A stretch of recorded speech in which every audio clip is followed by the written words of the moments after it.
How did Pope Benedict XV respond to the First World War, and what side did the Vatican support? Were Popes Benedict XV and Pius IX prisoners of the Vatican? Did they resolve the Roman question? How did these two popes encourage their missionary churches to become more independent? And was Mussolini, who negotiated the Lateran Treaty with Pope Pius XI, a practicing Catholic?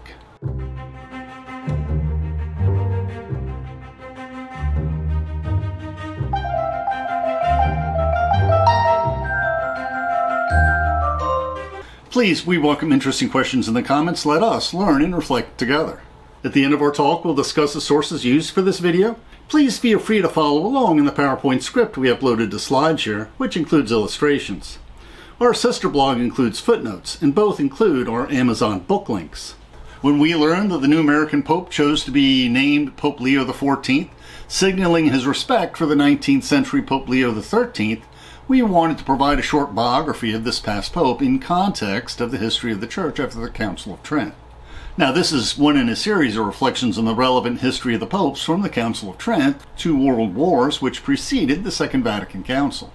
Pope Leo XIII was preceded by Pope Pius IX, who called the First Vatican Council, and was succeeded by Pope Pius X, who was later sanctified as Saint Pius X. And we also compare Mussolini to the Emperor Napoleon, who also negotiated a concordat with the Catholic Church. In the summer of 1914, the young men of Europe eagerly volunteered for what they thought would be a short, glorious war that would be over by Christmas. Little did they know that this long slog of a war would last for over 4 years, result in over 17 million deaths, and cause the breakup of the Ottoman Empire, the Austro-Hungarian Empire, and the Russian Empire, ending many centuries-old dynasties in Europe. Also in that summer of 1914, Pope Pius X passed away. The cardinals met to elect a new pope, Pope Benedict XV, a diplomat pope who could lead the Catholic Church through these perilous times. He had served in the papal diplomatic corps before his elevation. His first act was to select a more conciliatory Secretary of State. He maintained a strict neutrality for the Vatican, even towards Italy, denouncing the war as a senseless massacre, which earned him no friends. His attempts to broker peace were ignored, as was his proposal for a just peace made near the end of the war.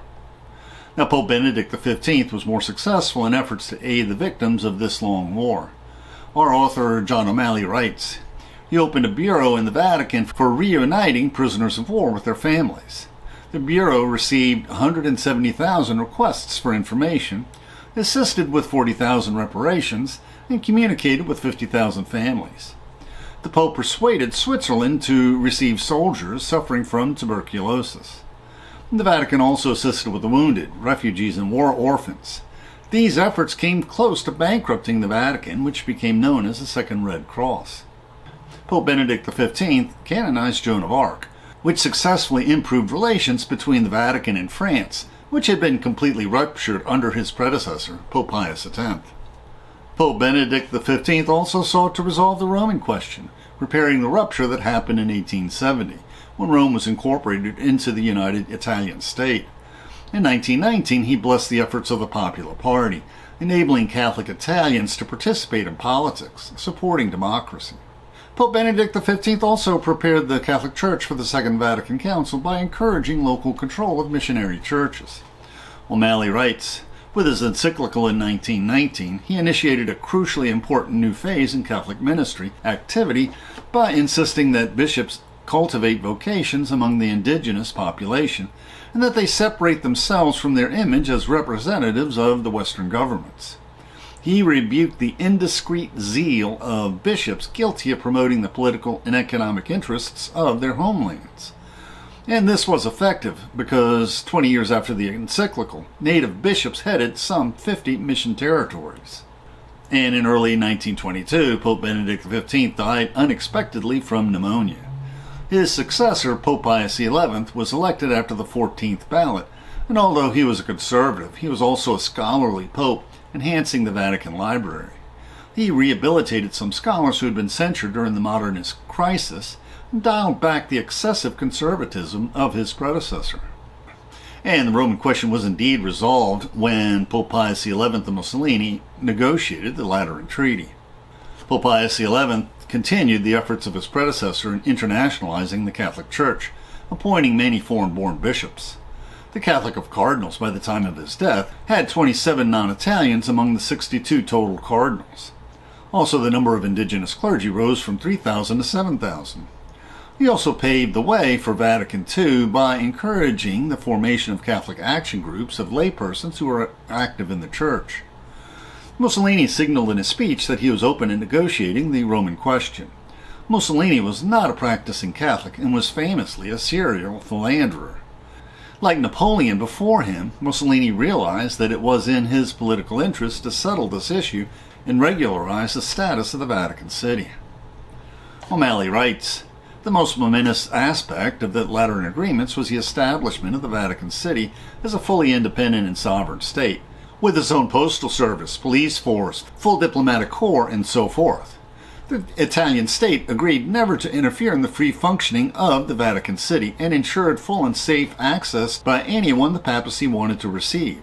And the papacy agreed never to try directly or indirectly to re-establish the papal states, and it relinquished in perpetuity all claim to the city of Rome.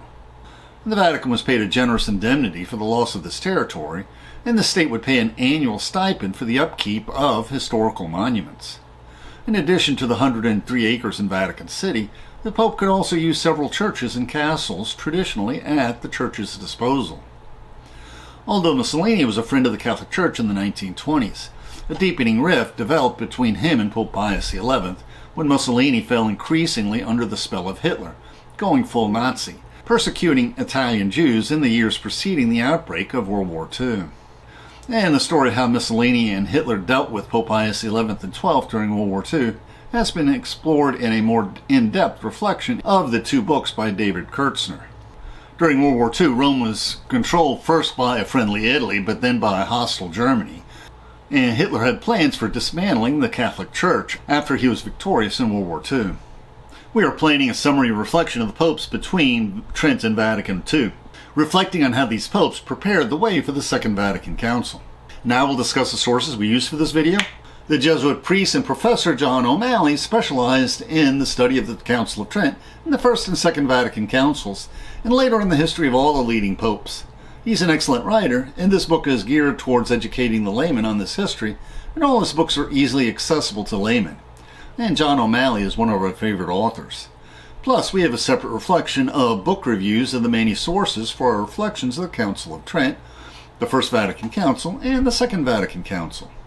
The YouTube description includes a link to our PowerPoint script that we uploaded to SlideShare and also our blog. Please support this channel by sharing this video with your friends and by clicking on the like and subscribe buttons and by clicking on the Amazon links to purchase any of the books we discussed, which will earn us a very small affiliate commission. And please consider becoming a patron of our channel. Plus, we will host special discussion groups for our patrons. Plus, you can click on the Meetup or small M icon to participate in our online discussions, where we practice our future YouTube scripts. And please click on the links for other videos that will broaden your knowledge and improve your soul.